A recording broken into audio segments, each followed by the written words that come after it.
Hello everyone, कैसे हैं आप सब। आइए आपके स्पर्श बुक से पढ़ते हैं रैदास के पद। अब कैसे छूटे राम नाम रट लागी। तो रैदास जी इन पंक्तियों में कहना चाह रहे हैं कि अब हमारी भक्ति में कैसे राम नाम का रट लग गया है, तो वो कैसे छूटे। अपने आराध्य की भक्ति का रंग पूरी तरह से चढ़ जाता है। तो कवि कहना चाह रहे हैं कि जब एक बार भगवान की भक्ति का रंग भक्त पर चढ़ जाता है तो भक्त को भगवान की भक्ति से दूर करना असंभव हो जाता है। प्रभु जी तुम चंदन हम पानी, जाकी अंग अंग बास समानी। प्रभु जी तुम चंदन, चंदन हम पानी। तो प्रभु जी एक बहुत ही सुगंधित चंदन की तरह है और हम भक्त है वो पानी की तरह है।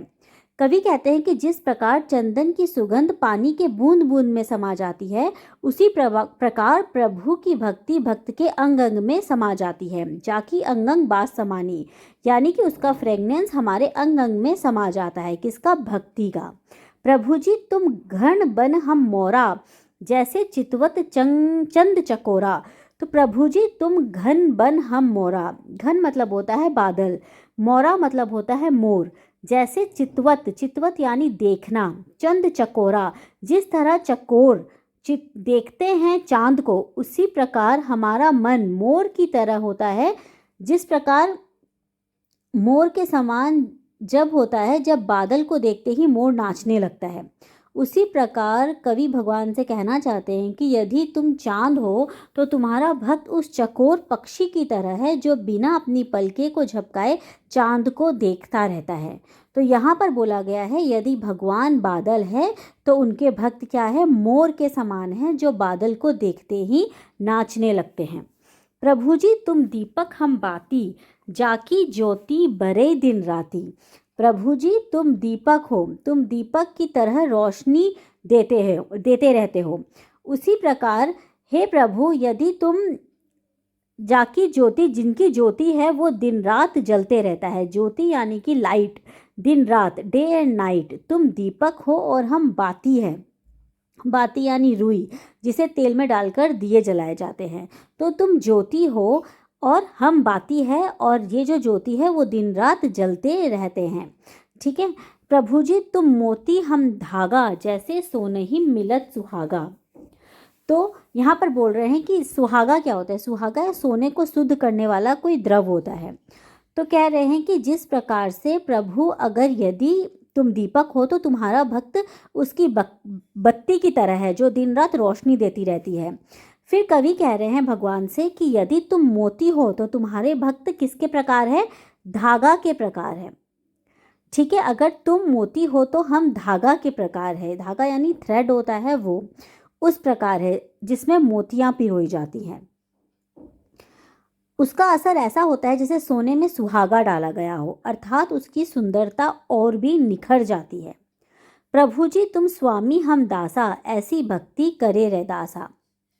तो कह रहे हैं कि प्रभु जी, रैदास जी अपने आराध्य के प्रति अपनी भक्ति को दर्शाते हुए कह रहे हैं कि हे प्रभु तुम स्वामी हो, तुम भगवान हो, तो हम दास है अर्थात तुम्हारे भक्त हैं। ऐसे भक्ति करे रैदासा, अर्थात मैं आपका दास हूँ, आपका सेवक हूँ, मैं ऐसी भक्ति कर रहा हूँ। ऐसे भक्ति करे रैदासा। रैदासा जी के द्वारा ये पद लिखा गया है, तो वो ऐसा कह रहे हैं। ठीक है। तो कहने का तात्पर्य यह है कि इस पद में कवि ने भक्त की उस अवस्था का वर्णन किया है जब भक्त पर अपने आराध्य की भक्ति का रंग पूरी तरीका से चढ़ जाता है। तो कुछ एग्जाम्पल्स की तरह दिया है, तुम चंदन हम पानी, तुम घन बन हम मोरा, तुम दीपक हम बाती, तुम मोती हम धागा, तुम स्वामी हम दासा। ओके। आइए इसका सेकंड पद भी देखते हैं। ऐसी लाल तुझ बिन क्यूनू करे, गरीब निवाजू गुस्सैया मेरा माथे छत्रु धरे। ऐसी लाल तुझ बिन कौनू करे। लाल मतलब होता है स्वामी, स्वामी को ही लाल कह रहे हैं यहाँ पे, स्वामी। कौनू मतलब होता है कौन, कौन। तो इस पद में कवि भगवान की महिमा का बखान कर रहे हैं। कवि कह रहे हैं कि मेरे स्वामी तुझ बिन मेरा कौन है, तुझ बिन मेरा कौन है। अर्थात यहाँ पर कवि अपने आराध्य प्रभु को अपना सब कुछ मानते हैं। आइए फिर पढ़ते हैं कि महिमा का बखान करते हुए भगवान को रैदास जी क्या कह रहे हैं।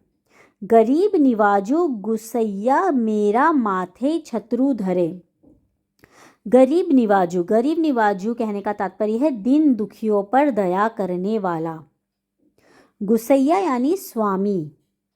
मेरा माथे छत्रु धरे यानी मस्तक पर मुकुट धारण करने वाला है। तो भगवान की महिमा का बखान करते हुए कहते हैं कि रैदास जी कह रहे हैं कि भगवान गरीबों और दीन दुखियों पर दया करने वाले हैं। उनके माथे पर सजा हुआ मुकुट उनकी बहुत ज़्यादा शोभा बढ़ा रहा है। ठीक है। जाकी छोटी जगत कऊ लागे ता पर तू ही ढरे। छौती मतलब होता है कि छुआछूत। ठीक है। जगत कऊ लागे संसार के लोगों को लगती है, संसार के लोगों को लगती है। तो इसमें कह रहे हैं कि भगवान में इतनी शक्ति होती है कि वह कुछ भी कर सकते हैं, उनके बिना कुछ भी संभव नहीं है। कहने का तात्पर्य यह है कि भगवान की इच्छा के बिना दुनिया में कोई भी कार्य संभव नहीं है। नीचहु उच्च करे मेरा गोविंदु काहू ते ना डरे। नीचहु ऊंचे करे मतलब नीच को भी ऊंची पदवी प्रदान करते हैं। ठीक है। तो कह रहे हैं कि यहाँ पर कहने का मतलब है कि कवि कहते हैं कि छूने से अछूत मनुष्यों का भी कल्याण हो जाता है, क्योंकि भगवान अपने प्रताप से किसी नीच जाति के मनुष्य को भी ऊंचा बना देते हैं। अर्थात भगवान मनुष्यों के द्वारा किए गए कर्मों को देखते, ना किसी मनुष्य की जाति को। भगवान ना किसी मनुष्य के कर्मों को देखते हैं, ना किसी मनुष्य की जाति को देखते हैं। नामदेव कबीरू तिलोचनु सधना सेनु तरे। नामदेव एक प्रसिद्ध संत, तिलोचनु एक वैष्णव आचार्य हैं, सधना एक उच्च कोटि के संत जो नामदेव के समकालीन माने जाते हैं, सेनु ये भी एक प्रसिद्ध संत हैं। तो उनका उदाहरण देते हुए कह रहे हैं जिस प्रकार भगवान ने नामदेव, कबीर, त्रिलोचन, सधना जैसे, सेनु जैसे संतों का उद्धार किया है, बाकी लोगों का भी वो उद्धार करेंगे। कही रविदासु सुनहु रे संतहु हरिज्यू ते सभे सरे। सभे सरे मतलब सब कुछ संभव हो जाता है।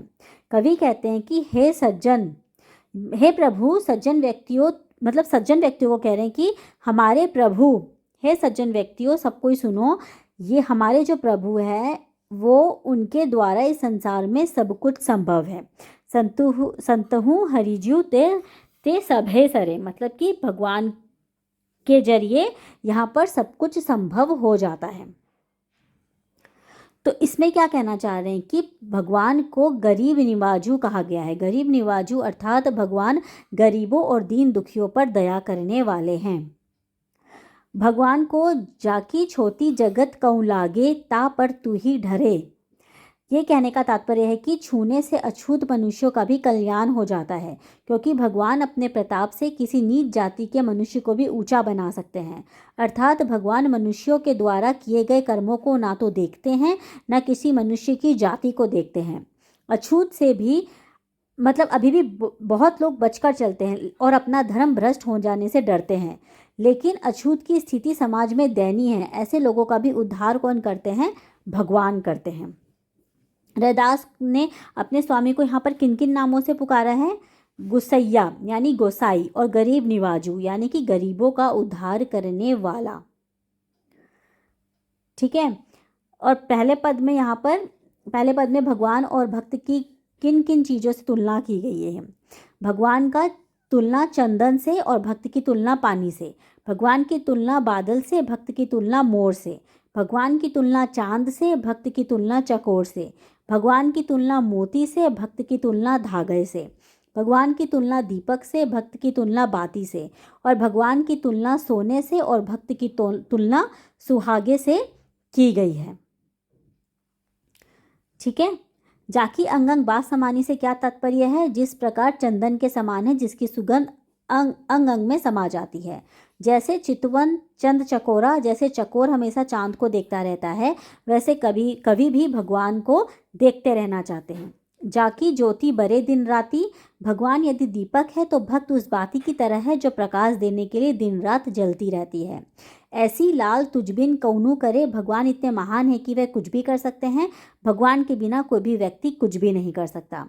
नीचे हूँ ऊंच करे मेरा गोबिंदु काहूँ तेना डरे। भगवान यदि चाहे तो निचली जाति के जन्म लेने वाले व्यक्ति को भी ऊंची श्रेणी दे सकते हैं, क्योंकि भगवान कर्मों को ना देखते हैं, ना ही जाति को देखते हैं। तो आई होप आपको पसंद आया होगा। पसंद आया तो लाइक करिए और यदि आप चैनल में नए हैं तो सब्सक्राइब करिए। Thank you so much for watching.